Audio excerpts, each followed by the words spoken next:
4절과 5절에 보면 한 나무의 이름이 나오는데 그 나무가 바로 로뎀나무입니다. 로뎀나무. 이 로뎀나무는 사해 주변과 광야에서 자라는 잘 자라면 한 2m 이상 되는 높이의 나무입니다. 우리나라도 마을 어귀에 보면은 느티나무가 커다란 나무가 있는 경우가 많았죠. 그럼 그 밑에 앉아서 그늘 밑에 앉아서 거기서 장기도 두고 담소를 나누고 했던 공간이 되었는데 제가 자랐던 교회는 등나무가 있어가지고 그 등나무 밑에서 교인들이 앉아서 쉬기도 하고 그랬던 기억이 나요. 그런데 오늘 본문에 등장하는 로뎀나무도 역시 그러한 의미로 오늘 본문에 기록하고 있습니다. 본문에 등장하는 엘리야라는 하나님의 사람이 갈멜산에서 바알 선지자들과 기도의 대결을 벌여서 승리하죠.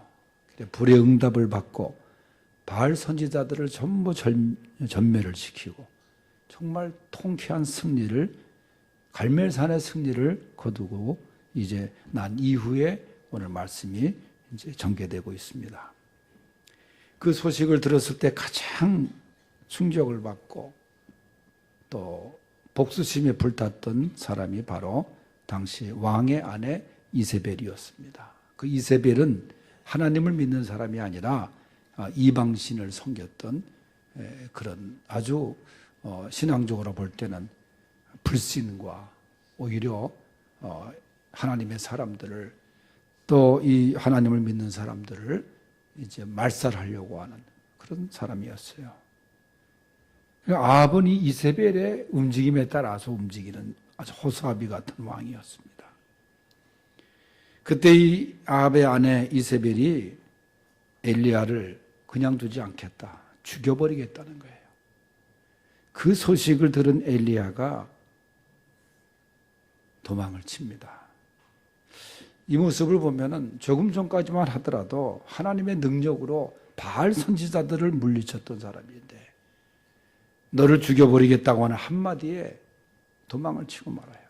이게 사실 우리 인간의 모습이지 않습니까? 엘리야가 살아남기 위해서 142km나 떨어진 최남단 접경지대인 브엘세바까지 피신을 갑니다. 그리고 거기서 동행했던 사환을 머물게 한다고 자신은 더 하루 길을 걸어갑니다.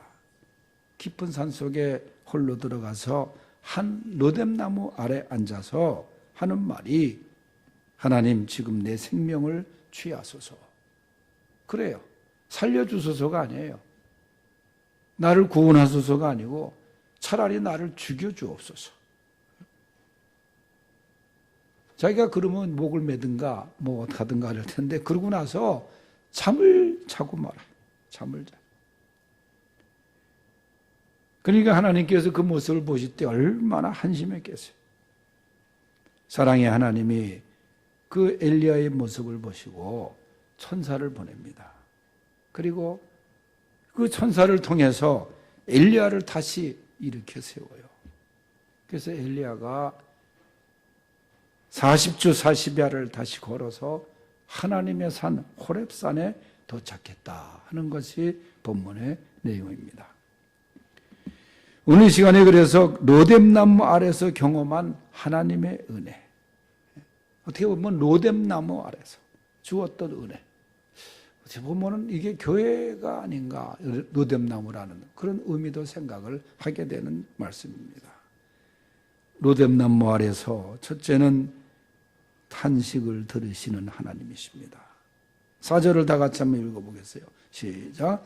자기 자신은 광야로 들어가 하루길쯤 가서 한 로뎀나무 아래 앉아서 자기가 죽기를 원하여 이르되 여호와여 넉넉하오니 지금 내 생명을 거두시옵소서. 나는 내 조상들보다 낫지 못하니이다 하고. 아멘.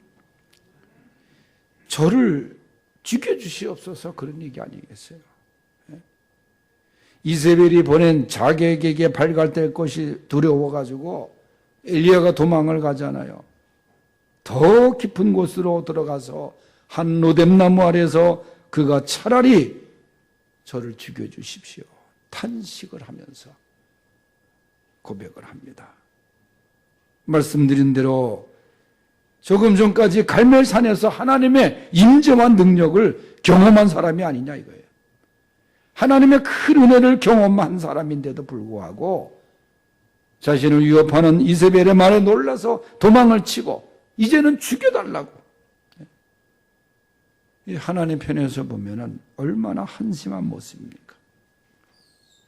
여러분, 이건 엘리야뿐만 아니라 우리도 이러한 모습이 얼마나 많아요. 하나님께 은혜를 받을 때는 그렇게 좋아하고 봉사도 열심히 한다고 하고 신나게 그렇게 열심히 하는데 어려운 시련도 오고 또 여러 가지 환경의 어려움 속에 문제가 생기고 그러면 탄식하면서 그 열심히 식어지고 언제 그랬느냐 한 듯한 그런 모습이 아니냐 그 말이에요. 그런데 감사한 것은 이 엘리야의 탄식을 하나님이 다 들으신다는 거예요. 원망의 소리도 들으시고 비관의 소리도 들으시고 하나님은 이 어려울 때 우리가 외치는 그 소리를 다 귀담아 들으시는 하나님이시죠. 여러분 창세기에 보면은 하갈의 이야기가 나와요. 아브라함의 가정에 사라의 몸종이었던 하갈. 하나님께서 아브라함에게 네 자손을 번성케 하리라 약속을 하셨어요. 여러분 하나님의 약속은 반드시 이루어지잖아요. 그런데 아브라함과 사라, 더군다나 사라가 조급했습니다. 나이가 들어갑니다. 자식이 없습니다. 그럴 때에 하갈은 인간적인 방법을 택한 것이 자신의 몸종 하갈을 자기 남편한테 보내서 아이를 낳게 하는 거예요. 그럼 아브라함이 단호하게 거절해야지. 그런데 아브라함이 못 이기는 척하고 하갈을 통해서 이스마엘을 낳지 않습니까? 그게 가정의 문제의 씨앗이 되잖아요. 그러고 나서 하나님이 이삭을 주십니다. 이스마엘로 인해서 이 두 여인이 싸웁니다. 이 하갈이 몸종이었는데 이제는 본처처럼 행동을 하고 그러니까 처음에 사라가 견디기가 어려운 거예요. 그래서 결국은 이 하갈과 이스마엘을 집에서 내쫓아요. 광야를 헤맵니다. 얼마나 참 처량합니까? 아들 낳았을 때는 그렇게 대접을 잘 받았는데 나중에 이삭이 생기고 하다 보니까 결국은 두 모자가 내쫓김을 당합니다. 황량한 광야로 헤매요. 하갈은 아들 이스마엘을 끌어안고 통곡을 하는 내용이 말씀에 있습니다. 그런데 성경은 그 하갈의 통곡 소리를 하나님이 들으셨느니라 그래요. 이스마엘의 일이 맺듯이 하나님이 들으심이에요. 하나님은 이 하갈의 통곡 소리 그것을 들으셨어요.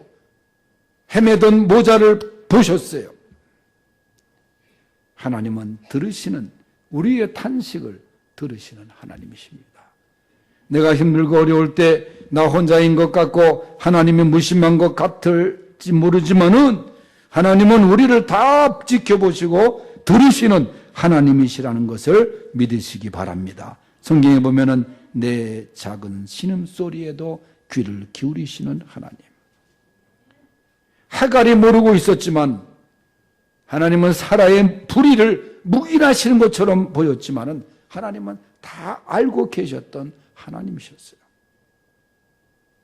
하갈처럼 본문에 등장하는 엘리야처럼 광야 같은 곳으로 우리가 내몰려도 하나님은 우리의 탄식 다 들으시는 하나님이십니다.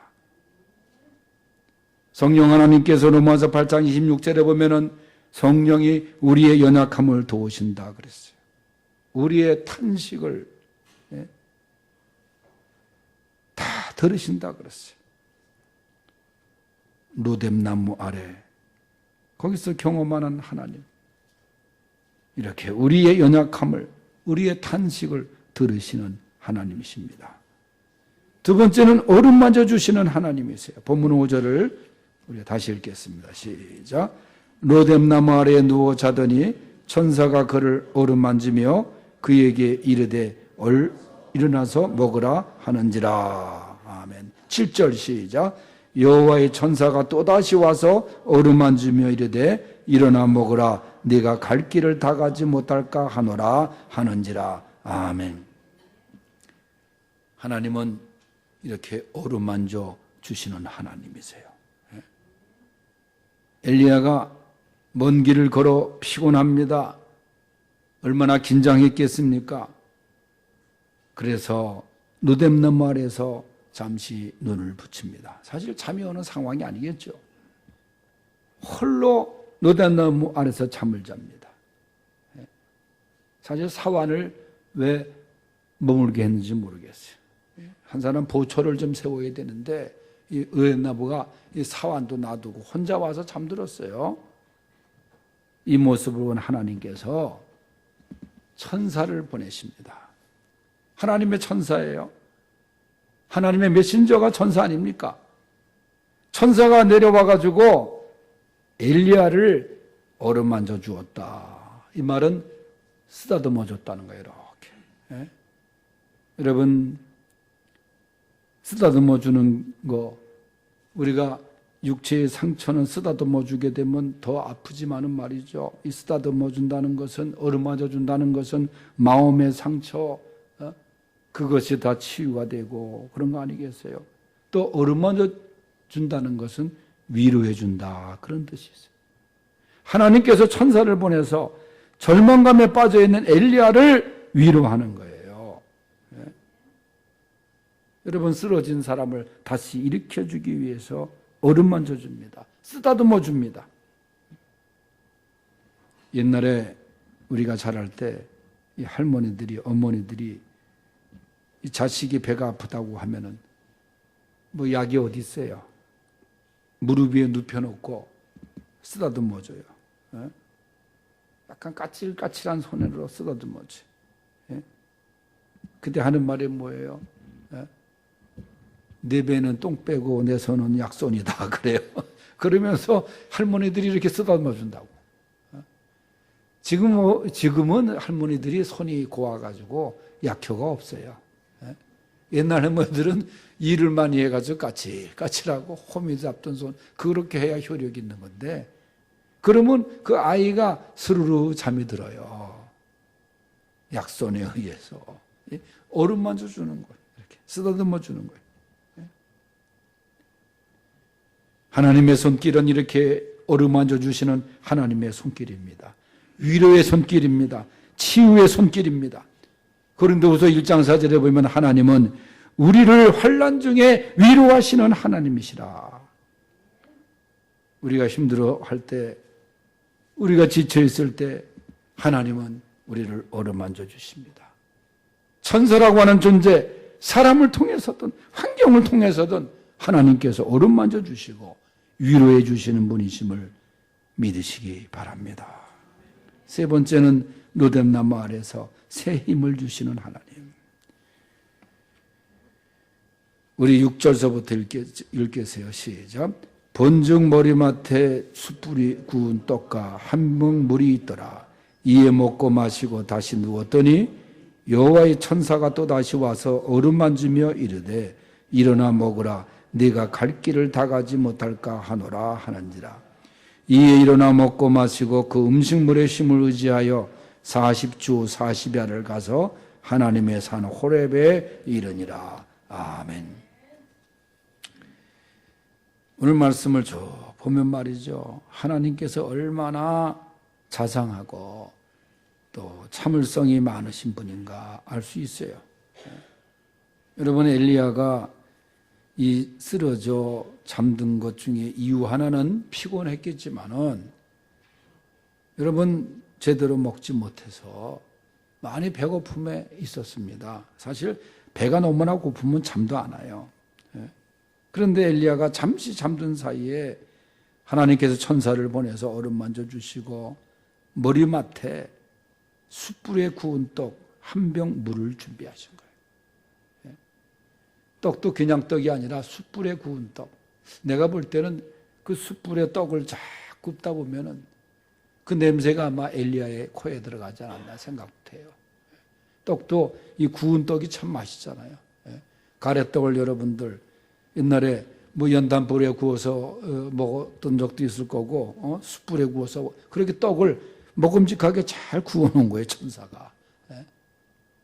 그리고 목이 맬까봐 물까지 준비한 거예요. 그 엘리야가 일어나가지고 그걸 먹어요. 이 정말 목마름 속에 있는 엘리야, 배고픔 속에 있는 이 엘리야에게 가장 적절한 힘을 주기 위한 하나님의 배려입니다. 그래야 다시 먹고 일어나는 것 아니에요. 병원에서는 중환자에게 모든 환자에게 링겔을 액을 혈관에 주사를 내줘요. 이게 뭡니까? 피 순환을 잘 되게 하고 에너지를 보충하기 위해서 링거액을 투약하잖아요. 그 사람을 이렇게 회복시켜주는 역할을 해요. 근데 제가 군대에 있을 때 좀 무식한 이 주본사관이 있었는데 이 사람은 밤에 일찍 사관을 하고 할 때 꼭 위생병한테 그 5% 좀 갖고 와. 그러는데 나는 5%가 뭔지도 몰라. 5%라고 하는 요만한 병에 든 주사액 같은 건데 그걸 딱 따가지고 마시더라고. 그래서 내가 저거 주사로 놓는 게 아닌가 그랬더니 뭐 주사 맞는 거나 먹는 거나 똑같아. 근데 그거 잘못된 거거든요, 그거는. 그래서 자기가 좀 야간에 근무하는데 힘을. 그 천사가 링거를 엘리야에게 공급해 준 거예요. 그게 뭐냐? 떡, 숯불에 구운 떡, 그 다음에 생수예요. 일어나 먹으라는 거예요. 사실 엘리야는 완전히 탈진 상태에 있었던 거예요. 그 안에, 그 몸 안에 에너지를 발생시켜줄 음식물도 못 먹었어요. 정신적으로도 무너졌었어요. 여러분, 사람의 육체는 떡을 먹고 물을 마셔야 살 수 있는 존재 아닙니까? 그러나 우리는 영적인 존재이기에 하나님의 떡을 먹어야 되는 사람들이에요. 사람이 떡으로만 살 것이 아니요 하나님의 말씀으로 살지니라. 그래서 이 천사를 통해서 제공하는 음식, 하나님이 보내주신 떡이에요. 그런데 이렇게 음식을 공개받고 엘리야가 그럼 일어나야 될 텐데 보니까 또 쓰러져요. 또 자는 거예요, 또. 그러니까 천사가 참 인내심 많은 천사예요. 하나님의 속성이죠. 또다시 여기 7절에 보니까 여호와의 천사가 또다시 와서 어루만지면서 일어나라, 먹으라. 하나만 더 먹어라. 여러분 이런 모습에서 가끔 보면은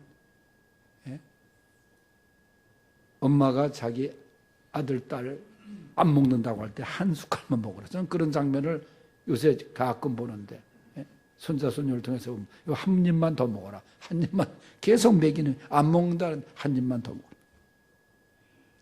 이 하나님의 자상하심이 너 그거 가지고 안 되고 이제 먼 길을 가야 되는데 더 먹어라. 그래가지고 또다시 엘리야에게 일으켜 세워서 먹게 하고 그러니까 8절에 뭐라 그래요? 그 음식물의 힘에 의지하여 그랬어요. 그 힘에 의지해서 40주 40야를 가서 호렙산에 도착했다는 하나님의 산. 하나님께서 이렇게 자상하게 먹이시고 마시게 하시고 새 힘을 주셔서 호렙산을 향해서 가게 하신 것입니다. 여러분, 우리에게 주신 호렙산을 가기 위해서 하나님이 주시는 이 새 힘이 필요한 거예요. 어제의 힘이 아니라 오늘의 새 힘이 필요한 것입니다. 다시 일어서서 하나님 축복의 산 호렙산을 향해서 행진할 수 있는 저와 여러분들이 되시기를 축원합니다.